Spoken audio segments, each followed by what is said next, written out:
Success Communications presents To the Survivors, written by Biola Olatunde, inspired by the book of the same title, written by Robert Otaro. Today's episode is The Scars Run Deep.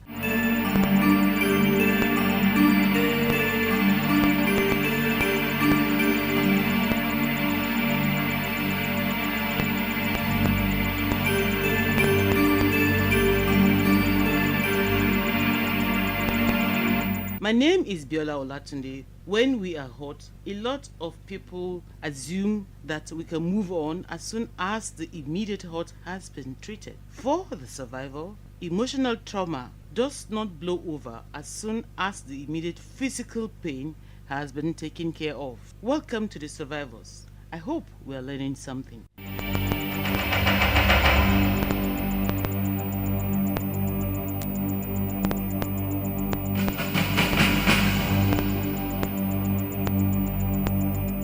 It is Olayinka, right? And who are you? My name is Akin, but for official reasons, I call myself Akin Bland. Okay.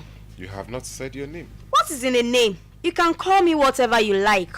I thought I was the only one who had a chip. I didn't ask you to say hello. Yeah, sorry. I don't need bad manners either today. Talk of having a chip. What is biting her? I did not bite you. Please, don't spoil my breakfast. Having been raped is no reason to hold the whole world in anger, you know? Shut the hell up! I was not talking or asking you to talk to me. My mistake, lady. Close the damn door. Wake up! I don't have to talk to you. Yeah, I heard. Wonder what the beast found attractive. I see Vixen.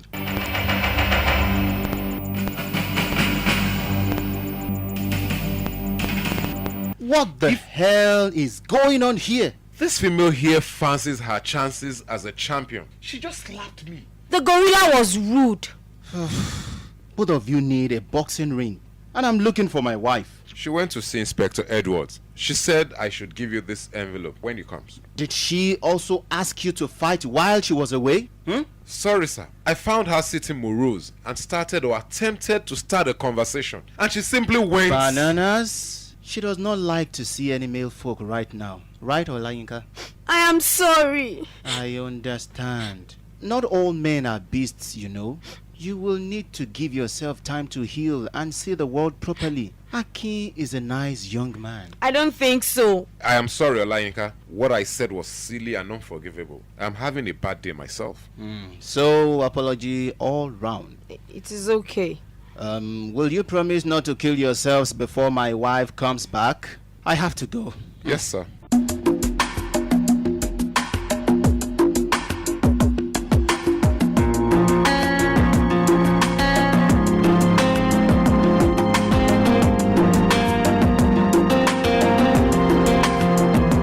I am not a monster. I apologize for those words just now. I am sorry too.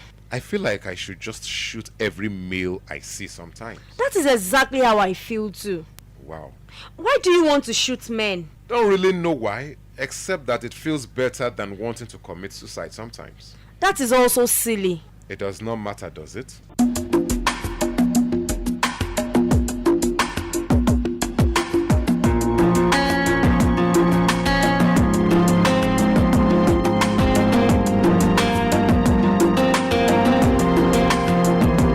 When will you return to school, Olayinka? I am not sure I want to go back to school. You were not raped in school. Can we drop the subject? I wish I can. You are not the one paying, and I am sure Papa is happy about all this, so he can keep his money. I don't want his help. I am sure I don't understand this cold, remote attitude you are giving me. I have been here as much as I can. Money doesn't grow on trees, and I cannot afford to pay your tuition. So I think you should just step out of this self-pity.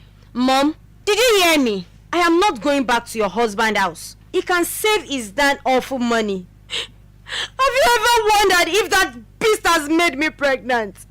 You have never said one word to me. Well, don't bother coming back here after today. I will take care of myself, okay? Was your husband worried I might bring a bastard to his house? Is that why you kept checking if I had missed my schedule? Mom, it is called period. Menstrual cycle. Schedule? Oh, what an awful world this has turned out to be, Mom. I did not ask to be raped. Olayinka, please get hold of yourself.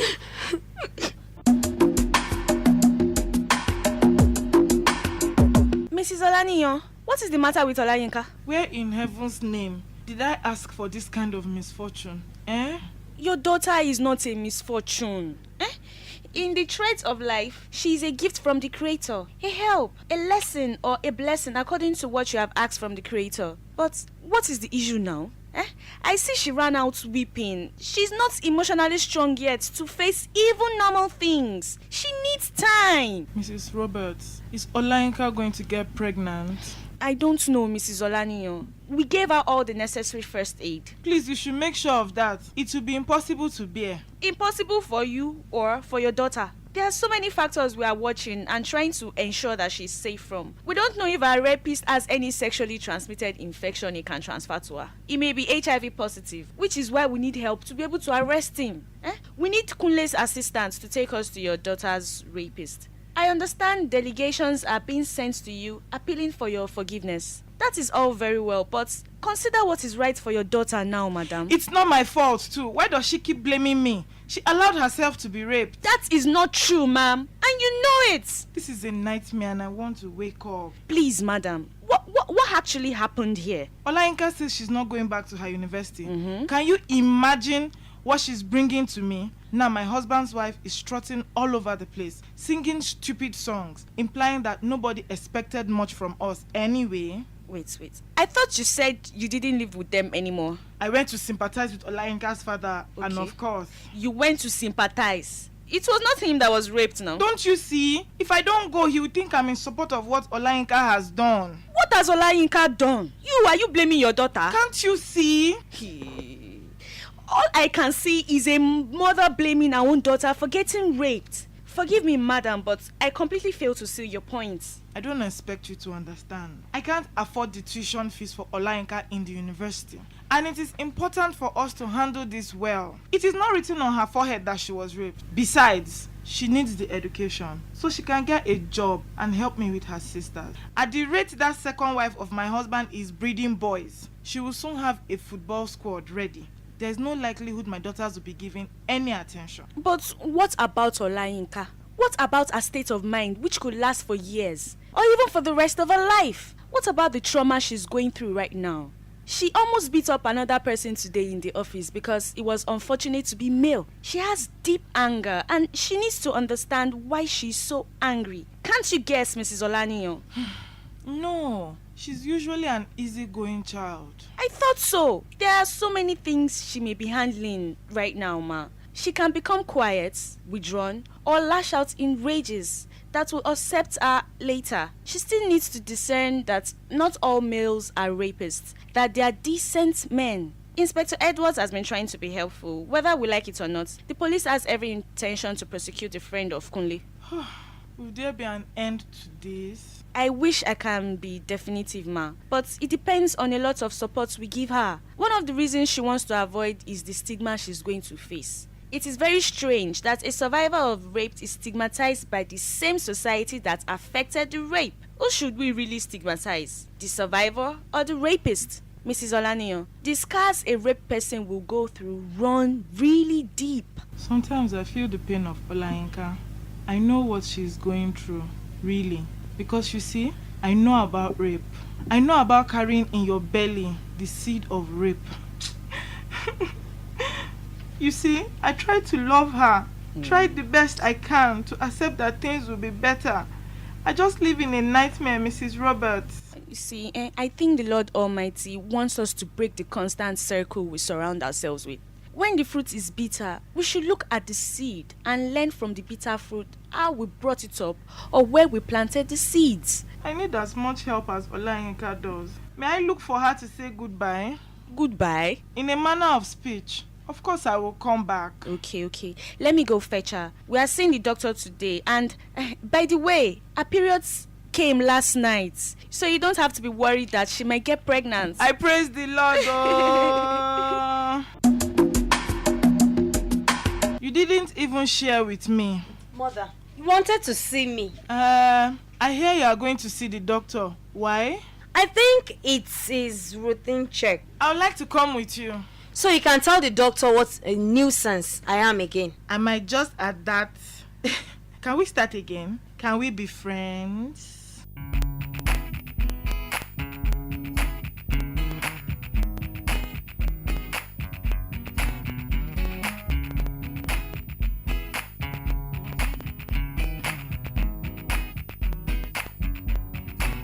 There's a fear in my heart, and it's something that I can't express. Here you are, close to me, but I think there's much more we ought to be. Yeah, I know that this may be wrong, 'cause we've been friends for so long. Don't wanna cross the line. Baby, if you only knew how I feel about you, how I wish you were mine. Every time I'm with you, I'm in love. Boy, I really want you to show me love. Tell me what can I do to be loved? Don't be such a heartbreaker. Can't be falling. We're together. Time goes so fast, we don't even know. When we talk on the phone, wish it lasts forever, and I don't want.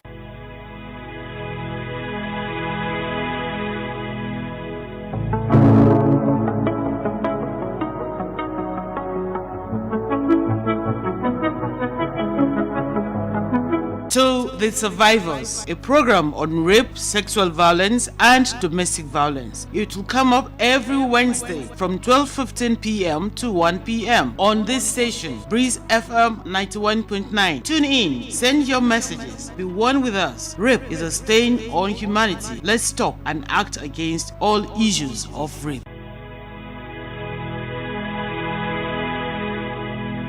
Can we be friends again? A mother decides it's time to know her child all over again. She can't take the child back to the womb, but we can get the suspicion that there is a story hidden somewhere there. I'd like to welcome my panelists. Ayokunle Ajishefe, welcome to The Survivors. Thank you, Biola. Blessing Timidi, beautiful, elegant, welcome to the program. Thank you for having me. Creative Jumi, that's what we call her. Welcome to the program. Thank you, ma. You have listened to the drama. Let's start straight away. I read something recently that in all of the nation's legal history, there have been a total of 18 convictions. That is, in all the states of the Federation put together. What do you think, Blessing? I think that there needs to be more political will, more law enforcement will also in ensuring more convictions. I also know actually that religious leaders need to stop blackmailing families of survivors with God, telling them to settle out of court. The law also needs to take its course, irrespective of who is the offender, the rapist. Ayo, June 2015, the Senate finally passed the bill ensuring that rapists either get life imprisonment or some such stiff penalties, and that they are to be registered in a database, and they will not be able to be admitted into institutions of higher learning if they happen to be students. So many plans were made. We have not heard of one case having been prosecuted properly or anybody having been prosecuted. What do you think? Like Blessing said, it's unfortunate that the political will is not there.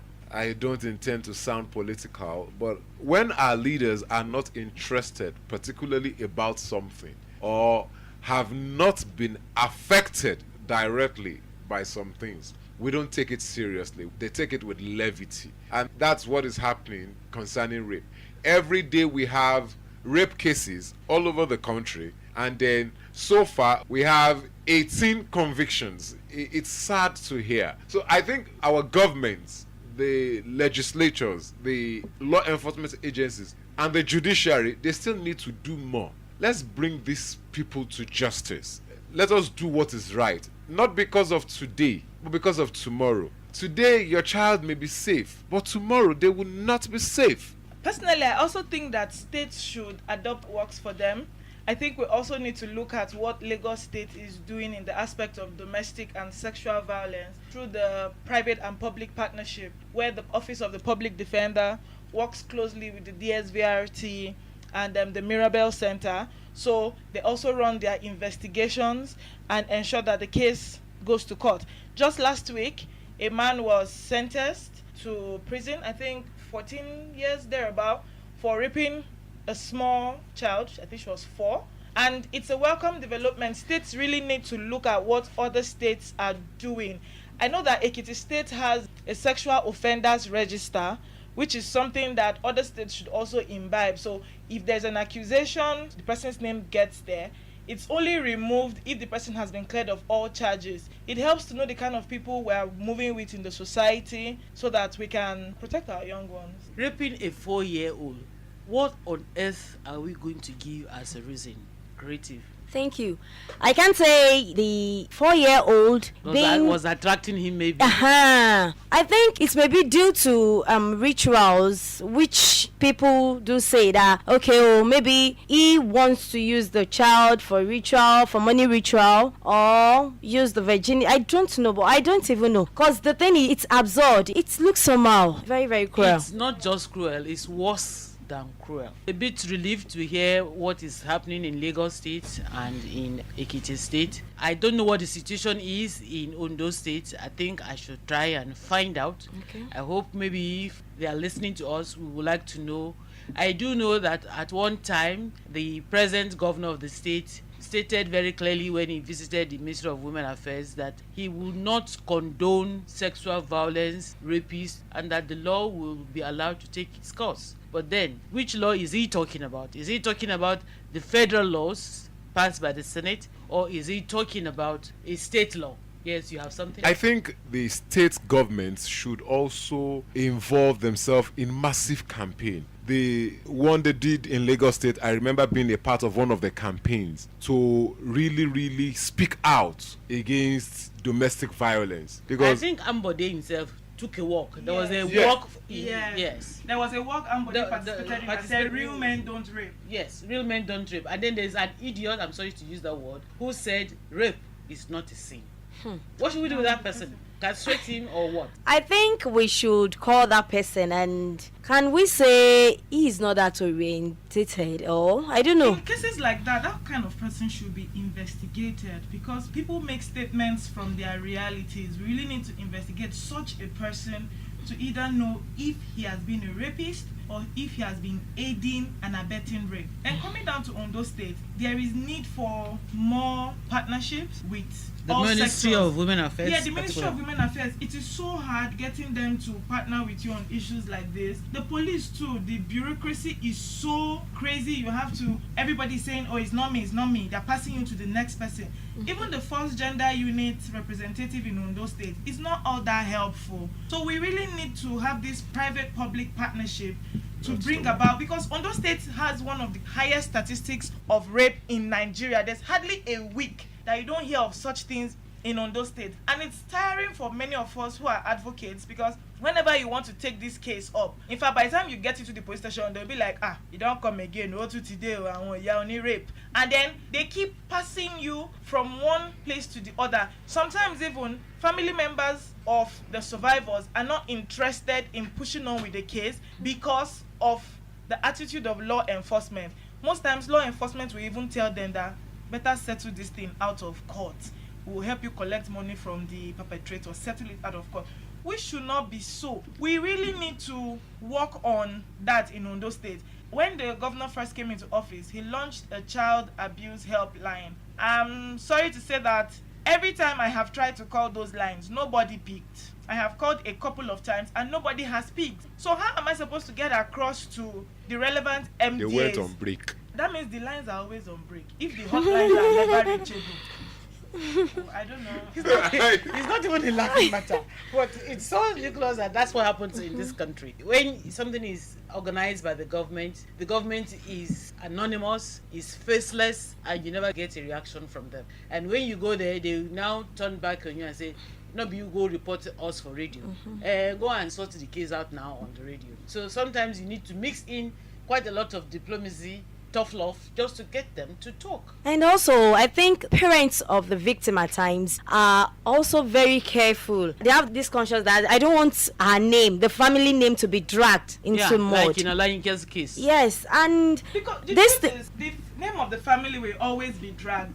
As a society, we are very discriminating and very judgmental. So even people who are living with worse realities will always drag survivors. But that's not a reason to cover such cases up, because the truth is, if you cover such cases up, the cycle will continue.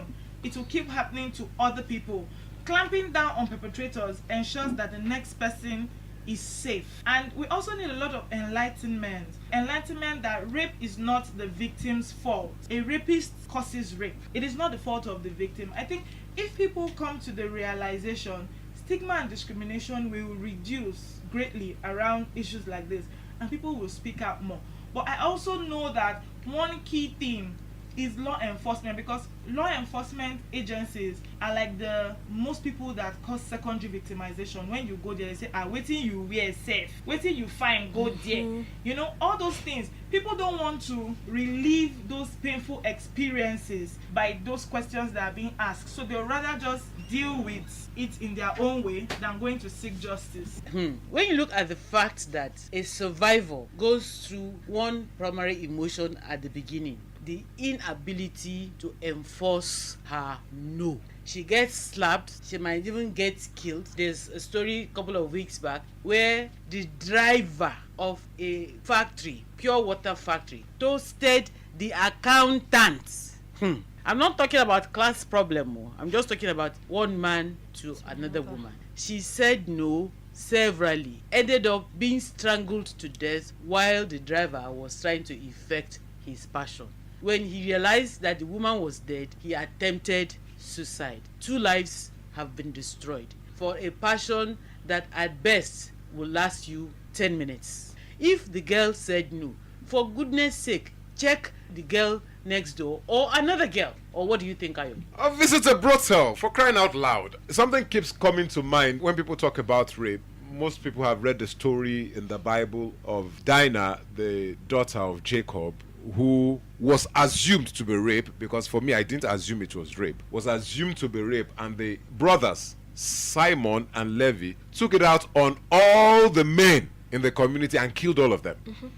Now wow. Yes. Now, it's a story people have read over and over in the Bible. Now, the truth is this: as much as I don't subscribe to that act, I also think they should be dealt with. People need to be brought to justice. It's as good as we say, no, somebody is convicted of stealing, or somebody broke into my house, carted away with my goods, and I said, no, I don't want to be stigmatized because I am assumed to be careless. Yeah, it's as good as that. It's another type of robbery if you take a look at what he's saying. That's making some sense. That's a form of robbery. You have been robbed of your rights. Yes. If we can convict armed robbers, if we can convict people that boggle people's, that is someone's privacy, and the person has protected it as much as possible, probably wearing a pants, wearing a skirt or a trouser, and then you tear it up. That is breaking an entry. Even if the person is naked, I just think that people should learn to respect no. No is a complete sentence. Yes. And it's also a barrier. It's setting If somebody tells you no, take it, because prostitutes too get raped. And I also need us to know that rape is in different Categories. levels. Yes, there are different categories of rape. So you might have started the act and the person says, no, I do not want it anymore. And you go ahead with force, blackmail, or any other method you know. It is rape. In fact, recently, other countries outside Nigeria are beginning to pass what they call rape by stealth. So we agree that we are going to use a condom, and then you have sex with me without a condom. When initially we had agreed that we were going to use a condom, it is classified now as rape, because yes. you did not have my consent Full to consent. go without protection. I think that's taking it too far yet. We're looking at the primary stories. We're looking at the primary. And I effect. think instead of giving them this years imprisonment, they should just give them a death sentence. Selena Grace is that anxious that she's just going to jump in. Go I ahead. agree with what Mr. Ayo was saying. When I was in school, there's something they call maximum shishi for those who steal people's stuff, like thieves and stuff like that. Why did they do maximum shishi? The students, anybody's property that has been stolen, the students will then gather themselves, then parade the guy to all the different hostels. Why? What Mr. Ayo is trying to say is that we as a people, we need to get ourselves together and try to stop this menace from happening.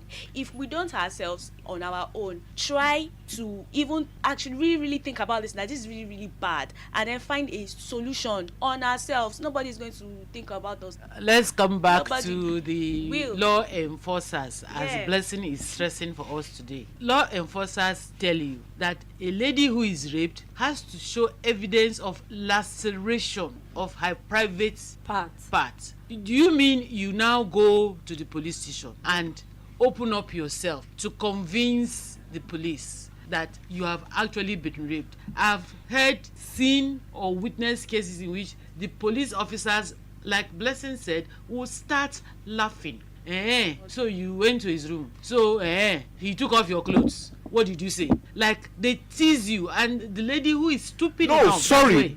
It's not this. They taunt you. Yeah, well, I'm Actually, trying to be nice. it's actually called victimization. See, It's a form of secondary victimization. If The lady is embarrassed that she had been raped, and Blessing. she's taking the courage Blessing. to try to get justice. I don't blame the police sometimes because a lot of them are not educated. So they don't even understand the concept of rape.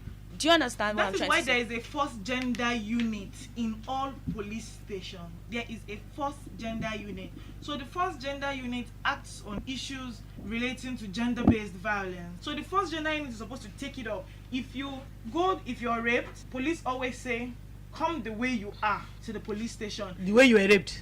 Yes, the way you are, because they take you to a hospital, and then the hospital runs tests on you. Excuse me. When Olayinka was raped, she was dropped at the bus stop, torn, bleeding, almost half dead. But for the providence of Mrs. Roberts passing by that bus stop at that particular time, any other thing could have happened to her. You mean she was supposed to go in that demoralized state to a police station? Come as you are. Believe me, ma. There are hospitals you will get to, and after being raped, and they will not attend to you if you do not have a police report. yes. It is just like a case of somebody being shot on the highway. Many hospitals will not treat that person if there is no police report. It happens to many rape victims. Because it's Once they tampering are with raped evidence. And they go to hospitals. Many of them don't even end up not saying they are raped because many hospitals will not treat them. They don't want to get into the mix. It is usually easier for them to attend to you if the police officer comes with you, or maybe if there is a note or something from the police station, they know how to go about it.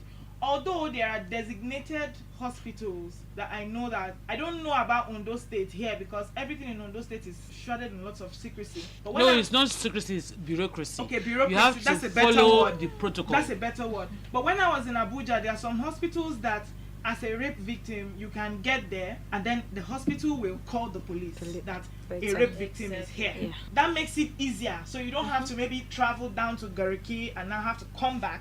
Just go straight to the hospital. The police will come and meet you there. But in Ondo State here, sometimes I've gone to the police station to go and report about rape, and they're like, Somebody has been raped. Are you asking me what you should be doing? So there's a lot of bureaucracy. One key thing I also think that we should learn to do is learn to shame the rapist. Many times when rape happens, it is usually the name of the victim that is splashed everywhere. Yes. Blessing has been raped, or Blessing has been raped. The person who raped Blessing, maybe the most you can see there is his age. A 46-year-old man raped a 25-year-old girl by the name Blessing. Suddenly, the rapist becomes A hero. Anonymous. We need to protect the survivors and shame the rapist. So, 46-year-old Chris has raped a 25-year. We need to shame the rapist, shine the spotlight on the rapist, lesser and less spotlight on the survivors. on the survivor. That way, more people will have confidence to actually come out and say, this person raped me. I think we should make the act of rape a shameful thing that the whole society should be very, very, very, very firm on it. We should have the political will, the moral will to say rape in any form, marital or otherwise, is a shameful thing. You should have the confidence to accept a no. You should always have a self-confidence to accept a no.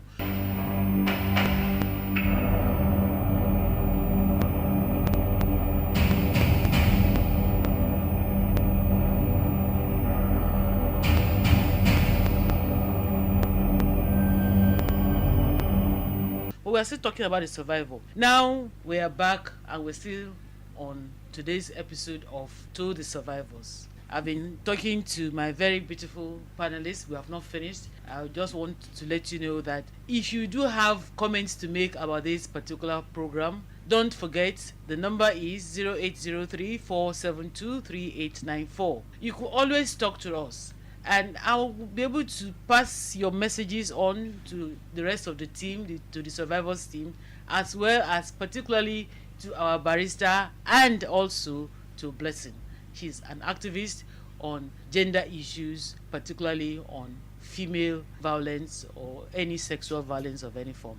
Blessing, I'm still back to you. What is the essential thing we should be thinking about in terms of how to support the survivor? Survivors need medical attention, and then they also need counseling, because most times we focus on the medicals and then leave them to go and heal on their own. And we know that people heal differently, so they need lots of counseling to know that whatever happened was not their fault. They need avenues to also express whatever emotions they are feeling at the time, because I have seen many survivors that become very self-destructing because they've not been able to express that initial emotion they were feeling. Some of them take to slitting their wrists, some of them take to just harming themselves generally in a way to let out what they are feeling. So after medicals, they need to talk to a therapist. They need to live through all the phases of grief, because the truth is we all have 5 phases of grief. We're in denial. When we are through with denial, we start to bargain. Maybe I should have fought better. Maybe I should have begged better.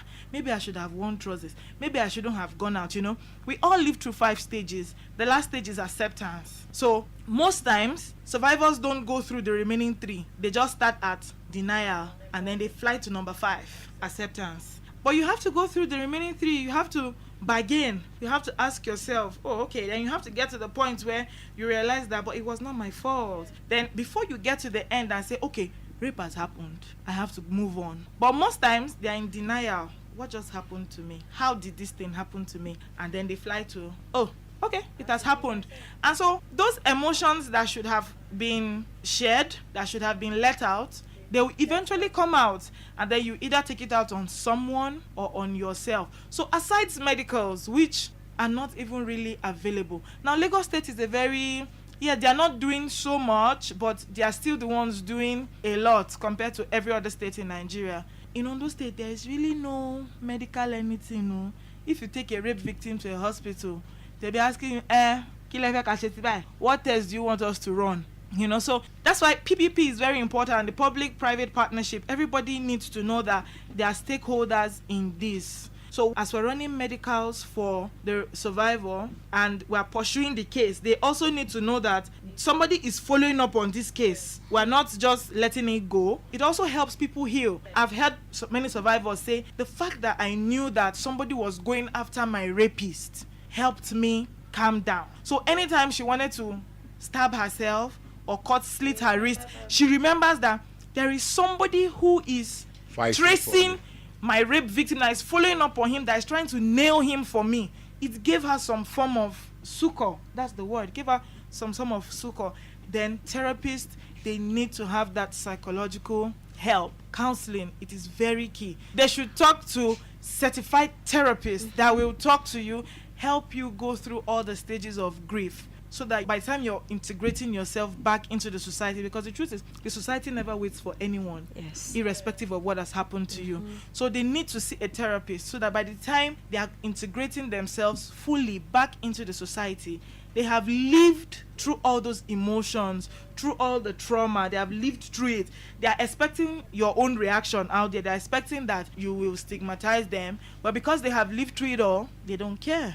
They can go around with their life because That's your And your I cup also of tea. think our religious leaders too should help. I remembered when I was younger, whenever anything happens at home, the next thing is that you see the pastor on the pulpit, usually citing it as an example to the churches. Oh, so person. So you cannot maintain confidentiality. Hey, I think our religious leaders should help us. They shouldn't take this Not broadcast. not your problem. broadcasting your problem to the church. Eh, Church it's now, religion, who is the religion. person now? Who is pastor talking about today now? Okay, I will find out. Things like that, and they shouldn't take it too religious. That you leave it for God now. Don't revenge. God will help you out. They should help us too. I hope our pastors and deacons and deaconesses, imams and whatever are listening to us, because we would like to involve everybody.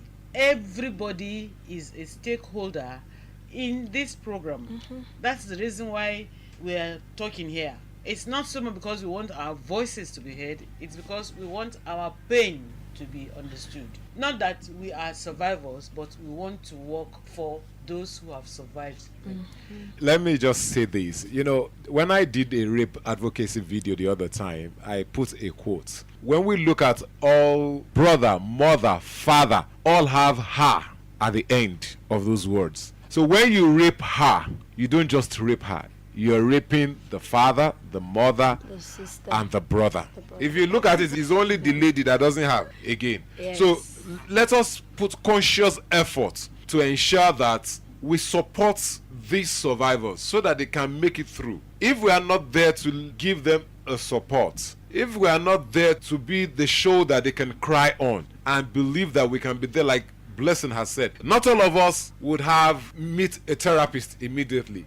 But when you have a mother that agrees to listen to you, to share with you, to understand with you, to hug you, you know, to just say, my you dear, that it is not your fault. everything will be Will be all right. fine. Some of the time, that's just what we need to.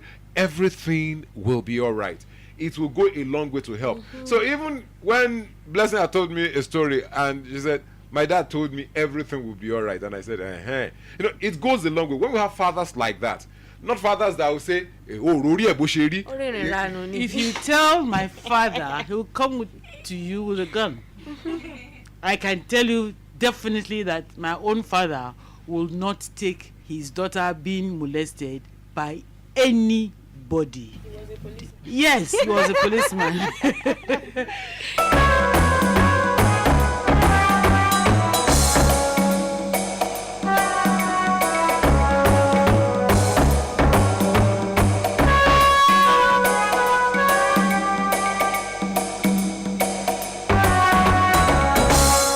Well, I'm sorry. It's very interesting discussion today. I wish we can just go on and on, but our time is up. I would like to thank Ayokule Ajishefe for coming. He's always going to be here. Blessing Timidi, A pleasure. thank you for coming. You're always going to be here too. Creative Jumi and all members of the survivors team. I would like to say a very big thank you. It's been a wonderful time being with you today. Next week we'll be looking at another aspect of rape, victim blaming and all that, and I'm hoping that before that next week I'll be getting your text messages. Once again, don't forget the number 0803 472 3894.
would like to thank our sponsors, Robert Taro and friends, who have gathered round to ensure that we can have this program. Like we've always said, if you do have questions, thoughts, suggestions, please send text to WhatsApp 0803-472-3894. I still want to thank everybody else. I would like to thank Shegun Omojola for being part of this excitement. I'd like to thank Serena Grace, Petite, Beautiful, and particularly our lawyer, barrister Toyin Odunayo, who has consistently been with us. Ayokule Ajishafe, Kunle Gold, Benedicta. I've been very inspired by what you've all done. I'd like to thank Oluwaseun Olajorin for being the hand on the button, peaceful, patient, and enterprising for all the time we spent together. I'd also like to thank Fumi Olasogba, the executive producer of this program, for believing and deciding that we're worth celebrating and giving us the opportunity to come on her station. This is Biola Olatunde. I'll see you next week.